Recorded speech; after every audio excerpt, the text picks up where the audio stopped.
Hey y'all, Erin here. I just wanted to jump on the mid-year book freakout tag bandwagon. I have been watching everybody else's videos and they look like fun, so I wanted to do one of my own. I am filming this on July 7th, so I'm a little bit behind. I believe the second was actually the middle of the year, but all of the statistics and books that I'm going to share was all true as of basically July 1st, really. So before I get into the prompts, I just wanted to share my mid-year statistics according to Storygraph. I have read 41 books so far this year, so I'm a little bit ahead of schedule for my Goodreads goal of reading 75 books. What would really make me happy is to make it to 100 by the end of the year, but I didn't want to put that kind of pressure on myself because I think I am a little bit behind if that's the goal I'm going for. Storygraph says that I have read 11,105 pages so far. I don't know how accurate their page counts are, so take it with a grain of salt. I have read 23 fiction and 18 nonfiction so far this year. My top 5 categories are YA, I've read 14 books. LGBTQ, I have read 13 books. Fantasy, I have read 12. Poetry, I have read 5. And coming in 5th place, it's a 3-way tie between self-help, romance, and contemporary. And I've read 4 each of those. And that's the only one of these categories that kind of surprises me because I keep saying that I don't like contemporary, and maybe I'm wrong because I've read 4 of them already this year. Who knows? So, on to the prompts. Prompt number 1, best book you've read so far this year. For me, that is it. For fiction, it's a 2-way tie between Lagoon by Nnedi Okorafor, which I thought was absolutely fantastic, or The Poppy War by R.F. Kuang. These books are not really that similar, but they were both absolutely excellent. I immediately, upon finishing Lagoon, lent it to my mom. I'm trying really hard right now to convince my husband to read The Poppy War because I think that he would like it. And that's sort of the highest compliment that I can pay a book, is to be like, more people read it. Share these emotional experiences with me. For nonfiction, I say it's a tie between Twisted, which for some reason I did not write the author down on, and that was my bad. And All About Love, which was Bell Hooks. Neither of those are quite as visually exciting. I don't own either of them. They were both library books, although Twisted I do want to buy a physical copy because I feel like I am going to read that one again. And it had pretty pictures. So best sequel that I've read so far this year, which isn't really quite a fair question because I've also only read 1 sequel so far this year. And that would be The Dragon Republic and The Burning God. I don't think I could choose between these two which one I thought was better. They're both really excellent. The whole series. Just read the whole trilogy, okay? They're really good. They will break you. But I mean that in a really positive way. They are an emotional experience, though. New release that you haven't read yet, but that you want to. I have 2 books for this one too, and I just got my hands on both of them. One is The Queer Bible, and this is a collection of essays, and I actually have read the first chunk of them already. They're kind of broken down by category. The first category was Words to Dance To, and that was a bunch of essays about various influential queer musicians. So I am about to start Words of Joy. I'm trying to kind of like just read an essay a day, so this might take me a little bit to get through. The other one that I'm really excited about is Mediocre by Ijeoma Oluwa. I read So You Want to Talk About Race in June, and it was really good. So, and I've heard that Mediocre is even better, so I'm really excited to get into this one. Plus, she's a local author. I love supporting local authors. So my most anticipated release for the second half of the year, we're on prompt number 4 now. The Hill We Climb by Amanda Gorman. I know her inaugural poem has come out already, but I'm kind of waiting for the bigger collection of poems. So I'm really excited for that one. That has been pre-ordered, and I don't think it comes out until November, and I want it now. The other one that I'm really excited about is actually a comic book. It's called Magical Boy. I have read all of it. It was available through the Tapas app for free for a minute, and I read it all for free, and it is no longer free on there, but I think it is still on there if you think it sounds cool and you don't want to wait. I'm waiting to get the paper copy so that I can read it again. And it is a really cute comic about a trans boy. He's, I think 14 he's early high school-ish. And he finds out that on his mom's side of the family, they are all magical girls. And so he has these magical powers thrust upon him, but also all of this pressure from his family to comply as a magical girl, and he's trying to convince them that it's fine, he can still save the world, and do it as a magical boy. And it was so cute. So I'm really excited to get that paper copy, and I don't think it's coming out until like December. So, prompt number 5, the biggest disappointment so far, which for me is A Year Without a Name by Cyrus Dunham. This book was just not what I wanted it to be, which is not the same as saying that it's not a good book. I know there are plenty of people that read it, that enjoyed it, that thought it was great. It just didn't work for me, which is fine. It's a thing. It happens. And I talked about that a lot in my last video, so I don't really feel like I need to go over it again. So prompt number 6, biggest surprise. For me, that was Cinderella is Dead. I finished it last month. Also, I am pretty good at predicting the ends of books or plot twists or what have you. I'm very rarely surprised by them. And in this one, I was not surprised by the ending. Like I guessed the arc of the story, but there was a plot twist in it that I did not see coming, and that was really exciting to me. So it wins as biggest surprise so far this year. Prompt 7 is favorite new author, either a debut author or new to you. And for me, I have 2. New to me, definitely not a debut author though, is Mediocre for, of Lagoon.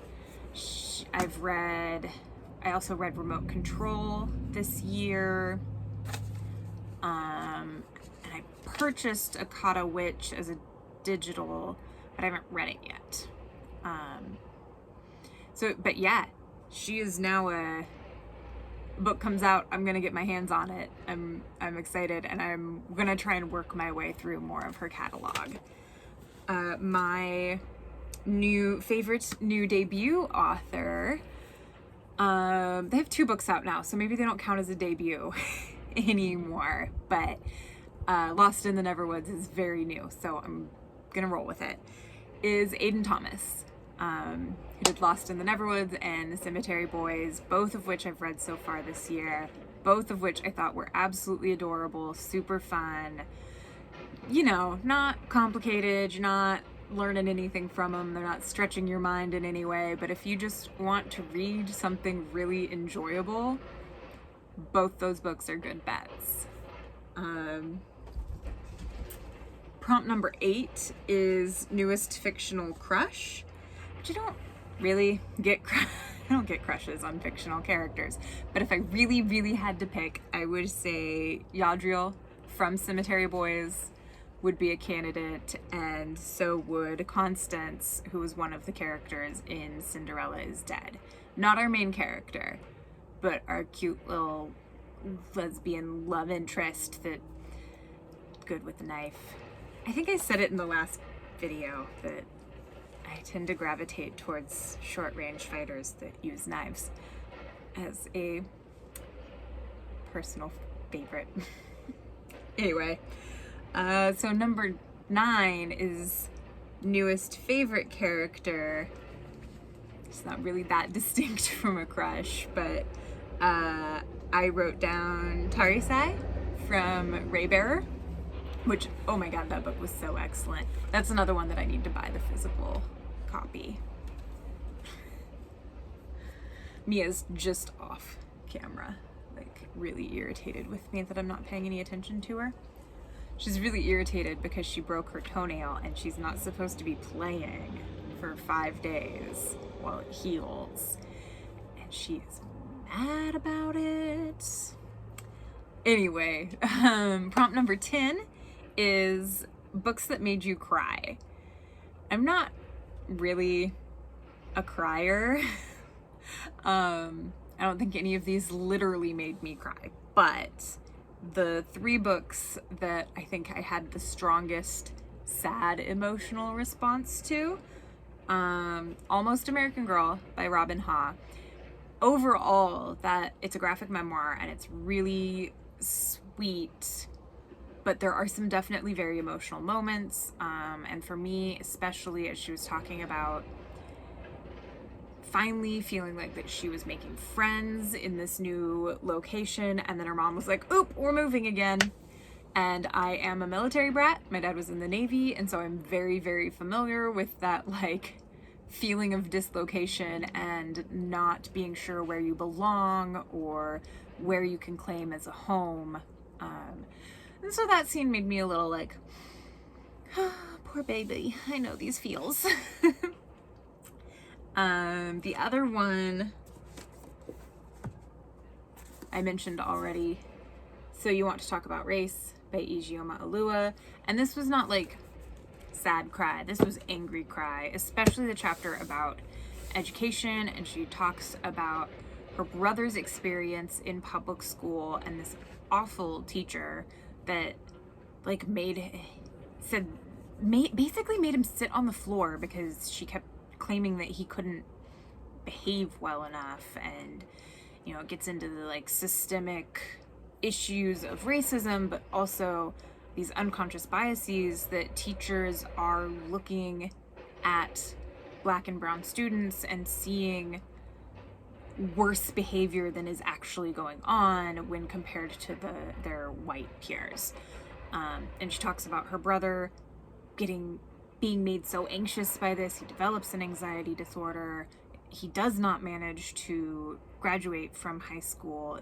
You know, he might have, you know, gone on to get his high school diploma. I don't actually remember, but he was made to feel so uncomfortable in his school that he couldn't do it in the traditional setting. And that just made me really angry and upset, and especially because like my mother-in-law, my stepdad, my stepmom, my mom, they're all teachers. And so that just really hit me as an emotional moment. Read this book, y'all. It's good. And the other one was Dothead by Amit Majmudar, and he has a poem in here. Let's see if I can find the title.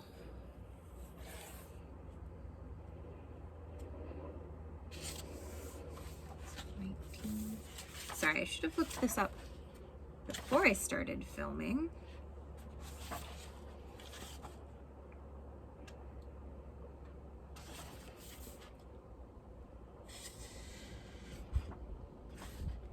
Well, I can't find the title quickly, but there's a poem in here about basically being a sniper. Yeah, it makes you think, which is what poetry is supposed to do, and it succeeded. I will look up the title when I'm not filming myself, and I will put it in the description box. So prompt number 11, going the other way, books that made you happy. So for this I wrote Cemetary Boys. I did love that book. Let's Talk About Love. Kind of makes sense that a book about love would make you happy to read. Afrofuturism, which I do have a physical copy of. This book is so hope-focused that it's kind of impossible not to be happy while you read it. And the last one was Raybearer. I thoroughly enjoyed that book. I cannot wait to get my hands on a physical copy. It's possible that I will reread it before the end of this year. And then number 12 is most beautiful book that you bought or received this year. And so Afrofuturism is on that list for me, because look at that cover, and there is fabulous art for every chapter. Like here, I'm just flipping to a random.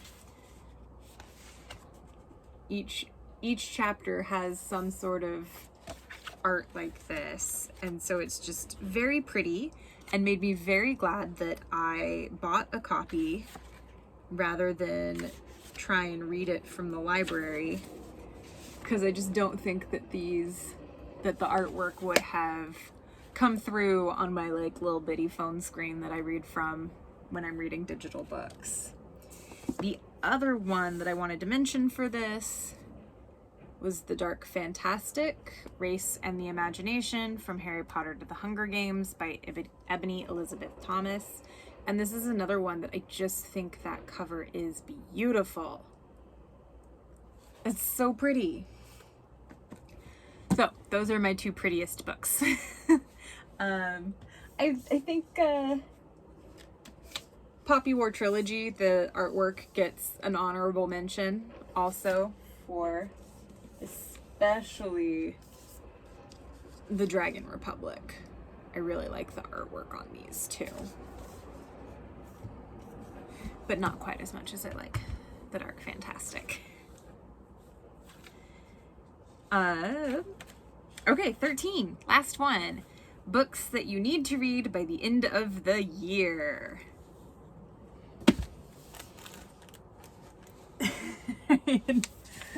Scoop up my stack here.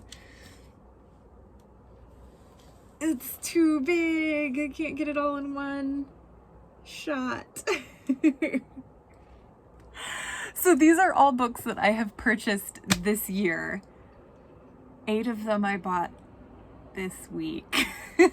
Last week, technically. The last of them arrived yesterday.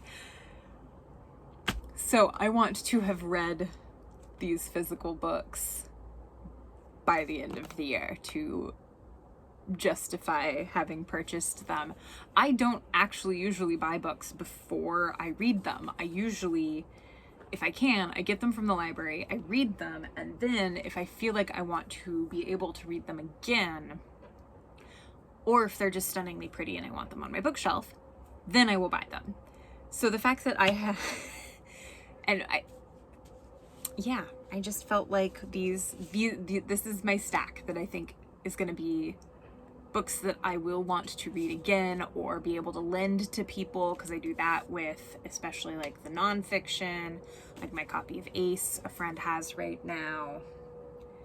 I got this one in part because my mom was the one that let me know that it exists, and she did so in a way that indicated that she may also want to read it. So I thought, you know, if I buy it, she can use my copy if she wants. This is the Broken Earth trilogy, which I purchased because I really loved The City We Became. Ian K. Jemisin gets a lot of hype. I have been told by friends whose opinion in books I trust that I will like these, even though I've also been told that they're nothing at all like The City We Became. So those are high on the list. I got Kindred by Octavia E. Butler, because this is another one that I feel kind of ashamed that I have never read anything by Butler, since she is a classic author. And I was told that Kindred is a good place to start. So that is high on the list. I got Fierce Fairy Tales by Nikita Gill, and this was the July book pick for the Feminist Book Box Club, whatever. This one's short, so this won't take me long to get through, and I love fairy tales, so I'm excited to read this. I got The Future of Another Timeline by Annalee Newitz, and this is one that my fitness group recommended. Robin of Geek Girl Strong used this as a prize on one of her virtual dance parties last year. That may have been technically last year. I don't remember. But anyway, it sounded like fun. So I finally purchased a copy because I couldn't get it from the library. It seems so delightfully like almost campy, really dramatic. I have the feeling that this is not going to take me long to read, and I'm really looking forward to it. I am currently reading The Dark Forest. Let's see, I'm on page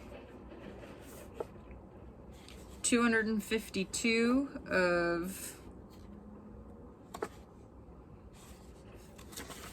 518.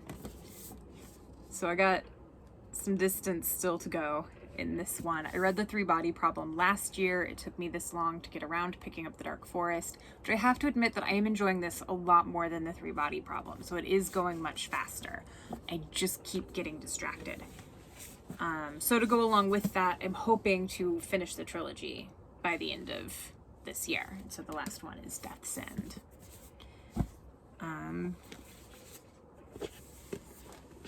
I got, let's see, The Cooking Gene by Michael W. Twitty, and this is one that my friend Hayun read and really highly recommended, and I like her taste in books, so I am looking forward to reading this, especially since I just watched High on the Hog, which was excellent. If you have access to Netflix and you like watching food documentaries, I would definitely check out High on the Hog.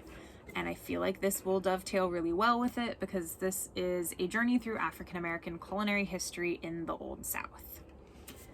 But before I can get to those, I have Conflict is Not Abuse. This is the first pick for Jess Owens' book Communa Read, nonfiction read-along group. So I need to start working on this because we're supposed to read it in July and discuss in August. So I got to get on that, but it just came yesterday. So, and then I have Mexican Gothic and Gods of Jade and Shadow. These are both by Silvia Moreno Garcia. I went ahead and purchased both of them in part because Sylvia Moreno Garcia came up in one of Jess's community videos, and she was saying some stuff that I really enjoyed and thought was funny. So, you know, I know Twitter is not indicative of people's writing skills, but it made me want to support her as a writer. I thought Gods of Jade and Shadow, this has a synopsis that sounds exactly in my wheelhouse of books that I typically enjoy. But I just loved this cover. And so I couldn't resist getting both of them. And the book Communiread Discord has thoroughly convinced me to start with Mexican Gothic, because I posted on there this morning a picture of my stack of books, and this was the one that several people either said they had just finished or were about to start or had read recently, really enjoyed. Everybody had good things to say about it. So basically, as soon as I am finished talking to y'all, I'm gonna start reading Mexican Gothic, despite the fact that I am halfway through several other books, because it's just how I roll. So let me know in the comments, do you read one book at a time or do you read multiple books at a time? I'm genuinely curious. And I hope that you have enjoyed my video. If you like it, give it a thumbs up, and, you know, maybe consider hitting that subscribe button. Stay safe out there, y'all. I will talk to you later.